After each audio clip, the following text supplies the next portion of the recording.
সুখ এক ধরনের এমন অনুভূতি যার অর্থ এক এক মানুষের কাছে এক এক রকম। প্রতিটি মানুষের জীবনের চূড়ান্ত লক্ষ্যই হলো সুখ। অনেকে ধন সম্পদে সুখ খোঁজে, অনেকে সম্পর্কের মধ্যে, কেউ বা আবার সাফল্য বা প্রাপ্তিতে। কিন্তু প্রশ্ন হলো, সবাই কি সুখী হয়? অথবা কেন সবাই সুখী হতে পারে না? এই প্রশ্নগুলোর উত্তর জানতে আমাদেরকে আমাদের অন্তরের সত্যের মুখোমুখি হতে হবে। তো কথা না বাড়িয়ে চলো অন্তরের সেই সত্যকে একবার খুঁজে দেখি। আমাদের মনের মানসিক প্রশান্তি হলো সুখ, কিন্তু আমরা প্রায় সময় ভয়, দুশ্চিন্তা, অতীতের ব্যর্থতার গ্লানি বয়ে নিয়ে বেড়াই, যার কারণে আমাদের জীবন থেকে সুখের অস্তিত্ব বিলীন হতে আরম্ভ করে।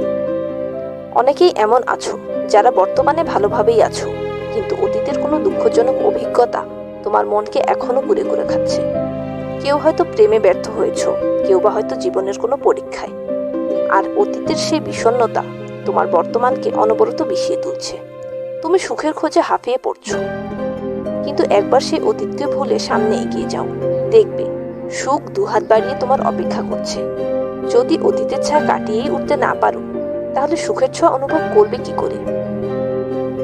আসলে আমরা সকলেই সুখ খুঁজি, কিন্তু কজন নিজের মনকে প্রশ্ন করে যে আমি ঠিক কি চাই, আমার সুখ আসলে কোথায় লুকিয়ে আছে?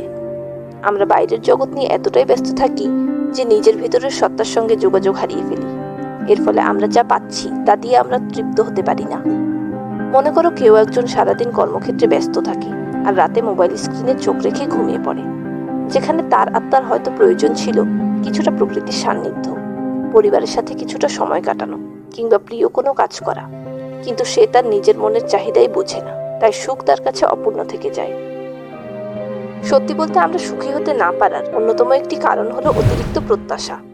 অনেক সময় আমরা যা চাই যদি তা না পাই, তখনই অসুখী বোধ করি।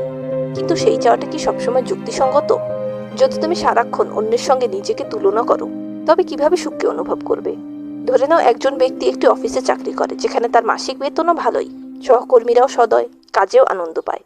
কিন্তু সে যদি তার কোন বন্ধু বিদেশ গিয়ে বেশি টাকা উপার্জন করছে সেদিকে দেখে, তাহলে সে হঠাৎ করে নিজের জীবনকে তুচ্ছ ভাবতে শুরু করে। যদিও বাস্তবে তার জীবনে কোনো বড় সমস্যা ছিল না, কিন্তু তবুও সে নিজেকে অসুখী মনে করে।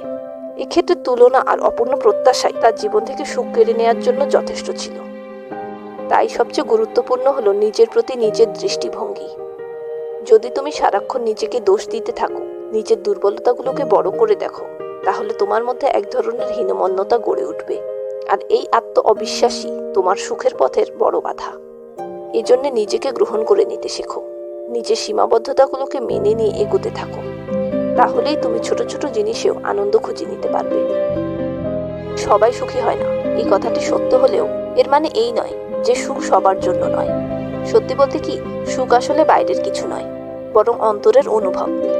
তাই সুখকে খোঁজার আগে আমাদেরকে বুঝতে হবে যে আমাদের অন্তর কি চায়, কি পেলে তা সন্তুষ্ট হবে। যারা এই অন্তরের সত্যকে খুঁজে পাবে, তারাই বাস্তবিক অর্থে সুখ খুঁজে পাবে।